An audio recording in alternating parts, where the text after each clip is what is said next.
The pursuit of something good.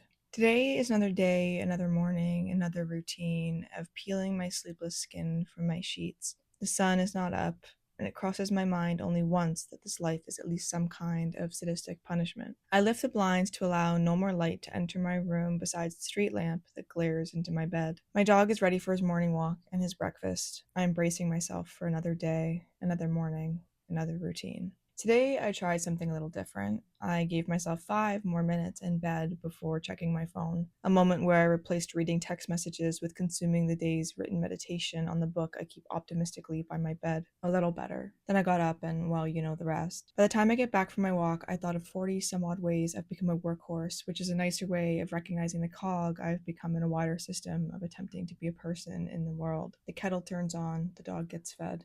Another 40 ways comes to mind. When my coffee reaches my lips, I'd already begun working. It's a job that's far better than physical labor, though my eyes burn and my back hurt by the end of it. I'll remember but not listen to the call to stretch or drink water. I'll grow so tired by lunch that I'll forget to care about what I'm doing. I'll once again walk my dog and wonder why the mundanities of life have to be so exhausting. A handful of if-onlys will cross my mind while I work. Moments of brief refuge in fantasy. A few hours will pass and work will end. I'll feel unfulfilled. I'll walk the dog again. On my post-work walk today, I'll see at least two things that remind me that I'm alive, which toggle between the sensation that I should be living more and that it hurts that I'm living less, and at least, of course, a dash of admiration. It'll be a child playing in the snow or a group of birds clustered in a tree. It'll be the things that exist as they are that it will make me feel my skin age just as much as I'll feel rejuvenated. I will return from my walk only partly changed.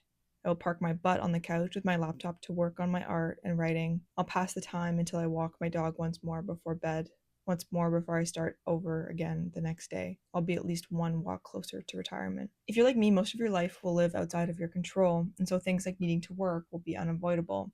You'll shake your fists at the job boards filled with bullshit AI listings. You'll stress about money and time and love and our arrangements. You'll wonder why you were treated a certain way. You'll ask yourself when things will change. Unavoidable, I guess. So your days will be long, but your weeks will be short. You'll resent time for passing, but not more than you'll resent yourself for not knowing the truths that only time has revealed. We'll be littered with reminders of our dissatisfaction, and we'll feel trapped in them. A lesson I learned in my early 20s, but I've failed to commit to in its entirety, is the ceaseless pursuit of making myself feel better. I think I talk a lot about it on here in 100 different ways, but they all mean the same thing. I'll talk about presence, I'll talk about discipline and purpose, commitment and ritual. I'll talk about finding opportunities for joy and taking them. Some roundabout essays that the notion of carpe diem sums up in only 2 words. Still, somehow, this lesson that holds so much cultural weight is not one that I often live by.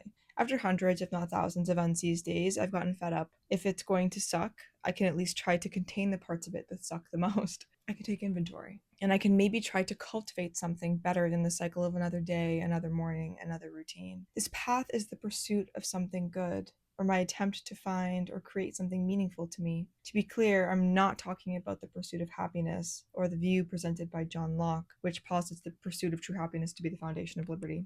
Doesn't matter. Let's be double clear. I'm not going to dwell on the thoughts and beliefs of some 17th century white guy. I just wanted you to know the distinction between what he's talking about, which is the freedom that allows one to pursue happiness, and what I'm talking about, which is the very small acts of cultivated freedom. So instead of happiness, which is fleeting at best, I will talk about the pursuit of something good. Something good could be virtue, as the Stoics would suggest, or pleasure, as claimed by the hedonists. We could talk about good in terms of ethics, or sensory enjoyment, or really just fulfillment. Maybe that's somewhere in the middle. I'm not sure. So the pursuit of something good might be something like my small swap I made this morning, opting for a written meditation over my phone, a tiny act of rebellion against my otherwise consistent morning routine. It was a small choice for me to make my day better.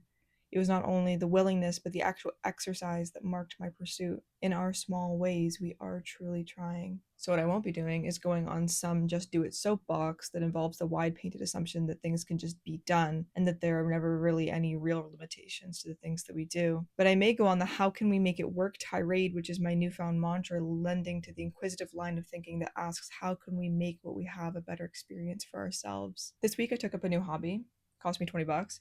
Money that I wouldn't have had without a gift card from my old boss. I restarted my practice of stretching a couple of weeks ago, which I committed to more fully this week. I'm working on reading a book that has taken me forever to read. These are, to me, the process of honoring commitments to myself, which are really just that grabbing life by the balls thing. It's using what I have and making it work. I cannot quit my job to the fantasy millions, which I may one day encounter miraculously. but I can do this. This is really a talk about the art of showing up for ourselves and for others and doing the walk just as much as the talk and as close as we can to the vision. I have been miserable before and I don't want to be miserable anymore. I'm already poor and tired. Isn't that bad enough? So say what you want and be impeccable with your word, which is one of the 4 agreements by Don Miguel Ruiz, and is at least in part about stating something that you actually mean. Say you will show up and make it work. It does not need to be perfect, but it will need integrity if you want it to stand on its own someday. I don't want to be miserable anymore. Mean it. Now what? For now, I'm going to do my best in as many tiny ways I can. I'll be on the hunt for something, and it isn't this.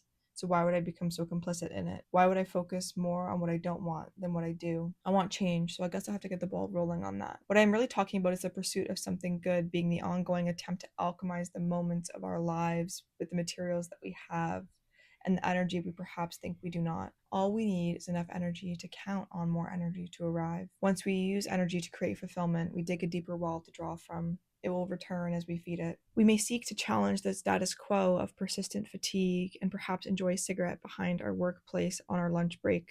Pleasure. We may become increasingly charitable with our time and resources. Virtue. Or perhaps we lend ourselves to the creative pursuits of our existence. We seek the creation and nurturance of love in our relations and become larger than we are. Fulfillment. We do not need to be hindered by the sense that our pursuits require significant access when we can start small. The vision is the end goal, not the beginning. Your life is the pursuit, the chase, the learning how to become the one who receives. You must find as many ways to define the expectation you have that this experience is eternal. Dig your teeth into the right now, knowing that, like all things, you cannot hold it there forever. Then let it go. Get as much out of this as you can while you venture through your life. So the pursuit of something good is this act of defiance over and over again and building the capacity to become as resourceful as we can with our time and experiences. I'm only a week-ish into my new philosophy, so the long-term effects aren't totally clear. But so far, I feel that I'm on the pursuit of something good, a new day, a new morning, a new routine.